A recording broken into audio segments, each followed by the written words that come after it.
the most controversial decisions started to happen, and it's happening with India, Team India especially. Like two different scenarios in the same test match. One, the dismissal of Akashdeep, where like umpire saying, I'm not trying to put you in a loop right now, but I just wanted to understand more of a decision making ability what the third umpire was taking. Okay, so now with that being said, like as I told you, there are two scenarios. Umpire said there is a clear deflection on the bat that I can see on the sneakometer. He gave Akashdeep out for that particular dismissal. Whereas just 10 minutes back, the dismissal of Yashasvi Jaiswal, I know there was a deflection. Everybody saw there was a deflection which was happening, and the ball was pretty old. Everybody was thinking that the ball might have actually reverse swung there, and it was a slow delivery from Pat Cummins, and the ball was swinging pretty late. Right, that reverse swinging option might also be there, and the body language of Yashasvi Jaiswal clearly told that there was I did not touch it very clearly. He told openly to the umpires, and just wanted to your thoughts on like how exactly you are going to explain the differences between the DRS, RTS, and the role of Sneeko. I think first of all, Rajbhai, that we are a bit unfortunate that we are receiving this kind of a decision against us since the New Zealand series. This is something which is unfortunate. What I feel. So now we are starting with the ICC ruling.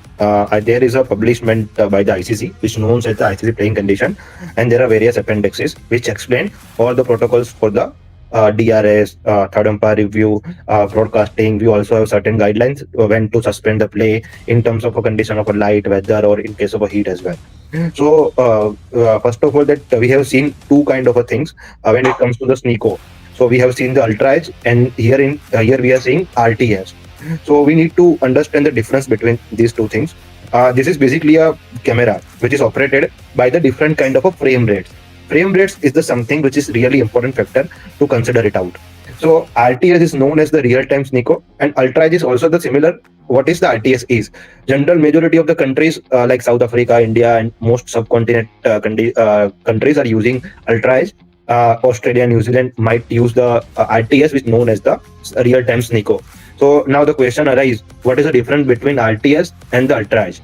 So there will be the provision. We are first taking the RTS, where there might be the two possibilities. The spike, we know that the spike, which is only come when it is either hit the bat, pad, or glove, or any kind of a noise, which they are capable to catch the noise up in the microns as well. So at the same frame, I'm repeating, at the same frame for the RTS, if there is a spike, we can consider it as a spike, or there will be the possibility of a spike after the one frame, which we have seen in the Akashdeep decision. We have a spike after that particular frame. So it might be the possibility, the consideration for the RTS, Akashdeep decision is justifiable as spike is after the one frame. Now we comes to the Yashasvi Jaiswal's decision. Now for the Jaiswal decision, on-field call is also the important to need to consider while we are giving the third umpire decisions, right? So the on-field call for the Jaiswal decision was not out. So now to overturn that particular call, I have to be a more conclusive. In fact, not 100%, I have to be a 200% sure to overturn that particular call. So for that, how I can go? There will be the two possibilities. There is not mandatory that I should go with the Sneeko, but these two things which we use to find the conclusive solutions. The technology is there to give us the conclusive evidences. That's it. There is no, the provisions where if this thing is there, then we need to give decision, and if there is a that thing, we need to give decisions. We have two things. First one is that we are going with the replays, by which we can conclude that whether it is bat pad or bat ball, bat loss, or etc. Another one is that by verifying that conclusion, we are taking the help of the Sneeko. Let's say same time when ball passes the bat or glove, there is a spike. It is conclusive for us that is the batsman is out or not out, or whether it is contacted to the bat or glove. So this is for that whole process by which we can obtain the conclusive evidences. Now we are taking the Jaiswal's case. It is visible that there is a deflection, but it is not 200% sure that it is from the glove. So for what? So now what we are going to do? We are taking the help of the Sneeko, and there is no spike on the Sneekometer. Hence, it seems bit inconclusive, and also the on-field umpire's call was not out. So for that, if I was there, I do not have any conclusive evidences to overturn that decision. That's why I will give the batsman not out. I'm not debarring that umpire cannot give the decision by seeing those replays or deflection. He may allow to give decision, but it will be the conclusive. So for us, whatever the what are the giving the opinion of a not out. For us it is not conclusive, but for that guy it was the conclusive, and that's why he gave it out. But it looks more sensible that it was not conclusive majority opinion, and also myself believe that that wasn't a conclusive evidence to vote and decision. And if I was there, I may have a different kind of a opinion for that particular decision. Got it, exactly.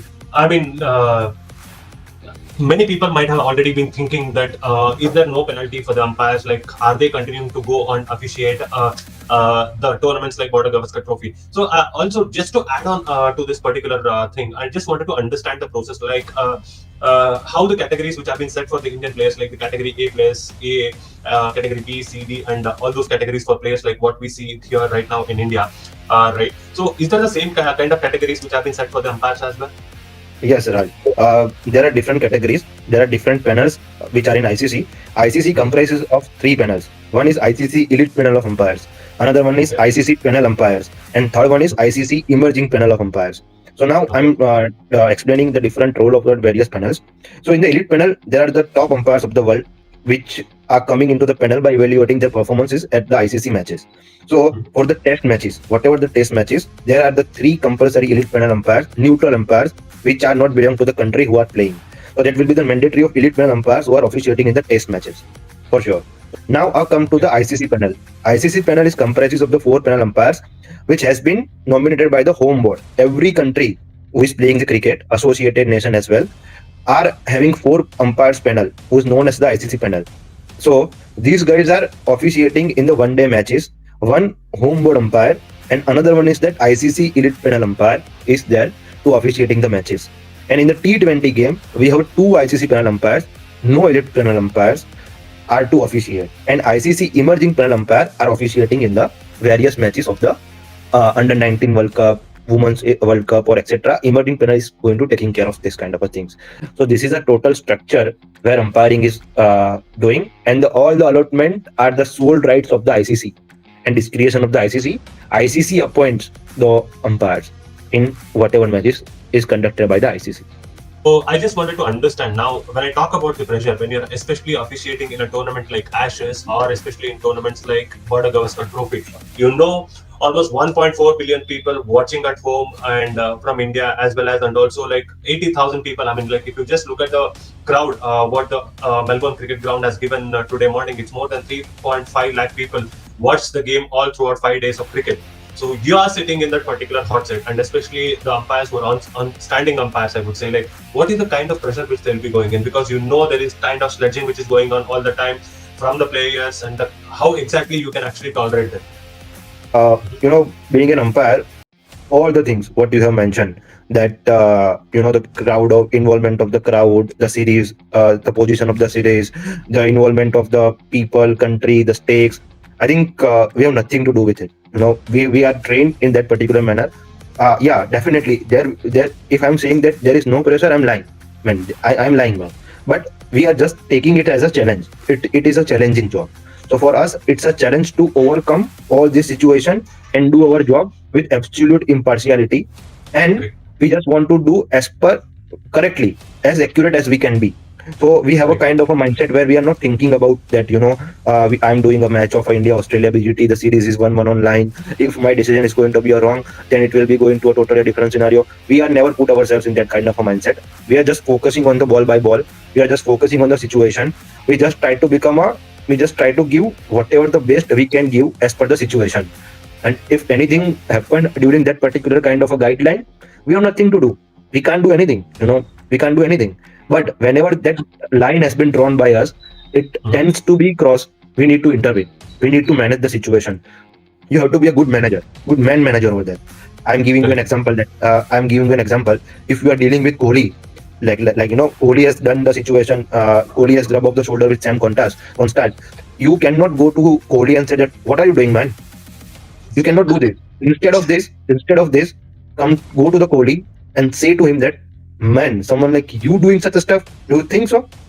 This is give you the kind of a stature what you are. Are you going to do this? See the difference of the management. If I will be there, just a simple word that you need to ask him that you are doing this, Kohli. Such a person like you doing such a kind of a things. This is a different kind of perspective of managing the situation. Just giving an example. I mean, I totally agree with you because it's a choice of words. What exactly we use at Yeah. a different kind of player at a different situation is like all Yeah. kinds of things. Especially officiating is not so easy. Like what we think here, we sit here in the backstage and talk a lot about the umpires. Who we should not, he should have not done that. He should have given the decisions like this. He should have taken in conclusive evidence. How can he overturn all these things? Like ultimately, the decision once made can't be taken back, especially because the result has already gone against Team India right now.